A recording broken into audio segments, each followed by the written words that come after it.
Salut à tous, j'espère que ça gaze. Alors aujourd'hui, on va parler d'équipement de moto et plus particulièrement de vestes. Je vais pouvoir vous présenter deux modèles, un en cuir et un en textile, et ce grâce à la marque Zolki. Et surtout, on a un bon plan pour toi, alors si ça t'intéresse, la suite c'est par ici.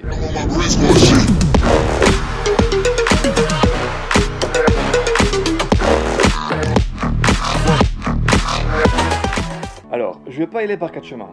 Nous, on est jeunes, on est étudiants, on ramasse les 3/4 de l'année à l'école pour essayer d'avoir un diplôme avec lequel on n'aura pas de travail, et le reste de l'année, on taffe en noir pour essayer de s'acheter quoi que ce soit et d'essayer d'avoir une vie. Donc, globalement, pour t'acheter une veste, t'as trois options. Soit tu galères sur deuxième main à essayer de trouver un modèle qui te plaît, avec la couleur qui te plaît, à ta taille, etc., sans que ça paraisse trop louche. Soit tu douilles ta race pour une veste Alpinestar et faire comme tout le monde, bravo, félicitations. Soit tu trouves des alternatives et des bons plans, comme en propose l'équipe Zolki. Et on commence tout de suite avec la veste en textile. Nous avons donc ici le modèle Cordura Monster. Mais d'abord, quelles sont les caractéristiques générales d'une veste en textile?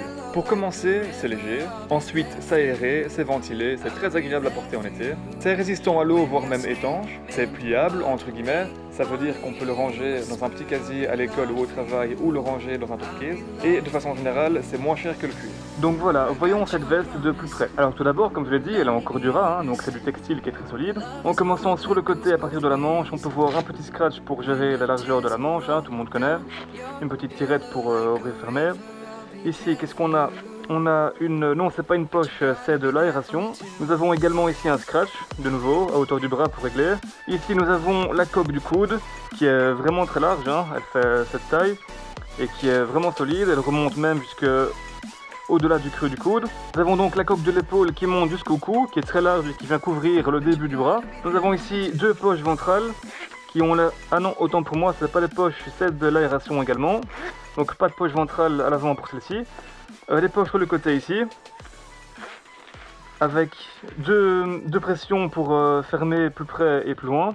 A noter également ici deux scratchs pour régler la taille, un à droite et un à gauche. Quand on l'ouvre, on peut découvrir une doublure, c'est une superbe doudoune, qui a l'air bien chaude, et d'ailleurs qu'on va s'empresser d'enlever parce qu'avec le temps qu'il fait dehors, on va mourir de chaud. On sait l'enlever facilement grâce à une tirette et des pressions dans la manche, donc on peut l'enlever sans pression. Nous avons ici une plus grande poche, mais comme on va enlever la doublure, elle ne va pas nous servir dans l'immédiat. Et ici, une petite poche toute bizarre, vu la taille. Je ne sais pas qu'est-ce qu'on pourrait mettre dedans, à quoi elle sert. Téléphone peut-être. Ah mais vu la taille, peut-être qu'il y aura la place pour un petit canif. Voilà. Voilà, une fois que la doublure est enlevée, on peut découvrir comment c'est à l'intérieur. Alors déjà, on remarque une tirette pour zipper la veste au pantalon, ce qui est toujours très utile. Il n'y a pas de poche interne sur les côtés, comme il y en a souvent. Et là, nous pouvons voir la plaque dorsale, qui est assez grande, c'est large, quoique un peu fine. Mais ça reste toujours très correct par rapport aux plaques qu'on a l'habitude de nous donner dans les magasins. Donc voilà, à première vue, comme ça, dans l'ensemble, une très belle veste, qui a l'air vraiment sympa. J'ai hâte de l'essayer. Et ensuite, nous avons le modèle cuir Raptor. Comme pour précédemment, d'abord les caractéristiques générales du cuir. Tout d'abord, on peut dire que le cuir c'est stylé, c'est classe. C'est très résistant à l'abrasion. On est plus protégé de façon générale, il y a beaucoup de coques et de protection. Mais il faut aussi penser que c'est très vite chaud en été, c'est sensiblement plus lourd aussi, et c'est plus cher de façon générale qu'une veste en textile. Alors voilà, on se retrouve pour la suite avec les modèles Raptor cuir, je rappelle, et on va regarder ça ensemble. Alors déjà d'entrée de jeu comme ça, je la trouve super classe, super belle. Personnellement, j'adore la bande noire ici entre les deux bandes de cuir. On voit aussi que le cuir a l'air très bien, c'est pas du petit cuir comme ça vite fait, il est très épais. Bon, maintenant il faut voir avec le temps, mais en tout cas le rendu est magnifique. Très belle coupe, très beau modèle, franchement je suis en kiff. Alors comme sur l'autre, le petit réglage ici sur la manche, la belle bande noire que j'aime bien comme j'ai dit. Au niveau de protection des coudes, on a un stretch ici à l'arrière et on sent vraiment que ça a plus rien à voir quoi. C'est vraiment du solide, c'est vraiment du lourd. Niveau d'épaule, pareil, là il descend même jusqu'ici, encore plus bas, et remonte jusqu'au cou. Les poches à l'avant. Ici, un petit scratch pour régler la taille. Et voilà, quand on l'ouvre, la même doudoune que sur le modèle en textile. Et voilà, une fois ouvert, on peut remarquer qu'à l'intérieur, contrairement à l'autre modèle, il y a deux poches, ici sur les côtés. Il y a le même zip pour zipper la veste à un pantalon. Et on a la même plaque dorsale que sur l'autre modèle. Mais par contre, quand on tourne la veste, surprise! Regardez-moi ça, une superbe bulle dorsale, magnifique, toute grande. On sent ici la plaque qui arrive jusqu'ici, jusqu'à la fin, avec des stretches qui sont hyper stylés, c'est l'arrière. Donc voilà, une bulle comme ça sur une veste à un prix aussi bas, franchement c'est rare. Hein. Franchement, le modèle qu'on a en face de nous, c'est du très lourd. J'ai hâte de faire un tour avec tantôt. Pour la veste en textile, comme il a fait très chaud la semaine passée, j'étais très content de la voir. Elle était légère, aérée, comme on peut s'y attendre, elle a vraiment fait le taf. Si tu peux te permettre d'avoir les deux types de vestes et de changer en fonction de la météo, ça c'est vraiment le top. Celle en cuir était très agréable aussi. Normalement quand la veste est neuve, elle est un peu rigide comme ça, elle doit se donner, on se sent un peu enfermé dedans. Et bien là, pas du tout, elle était directement très souple. Ensuite, les personnes auxquelles je l'ai montré l'ont bien kiffé aussi. C'est principalement son style très racing avec la grande dorsale qui a vraiment tapé dans l'œil. Donc voilà, au final, une semaine bien agréable, bien équipée et bien protégée. Le choix de telle ou telle veste est propre à chacun et va dépendre de plein de facteurs. Du style que vous préférez, l'esthétique ayant en général une grande importance, de l'utilisation que vous allez en faire, du climat dans lequel vous vivez pour des raisons évidentes, mais, et surtout, le budget.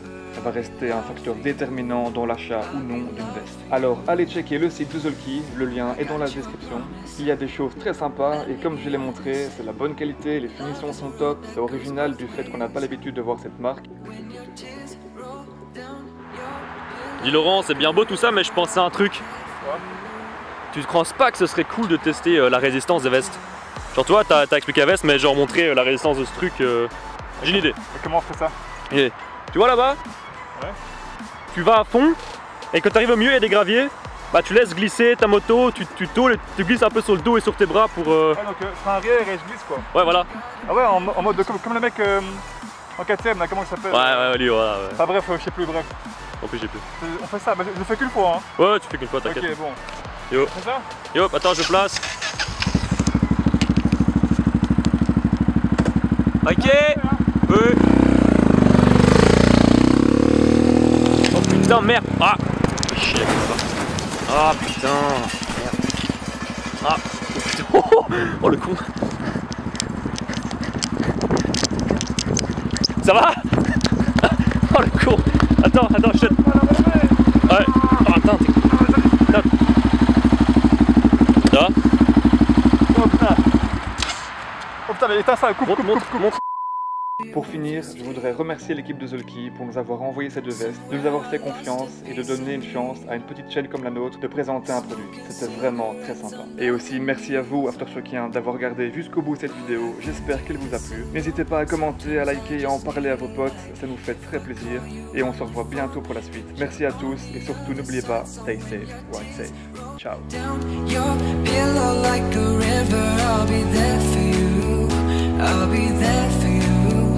When you're screaming, but they only hear you whisper, I'll be loud for you, I'll be loud for you.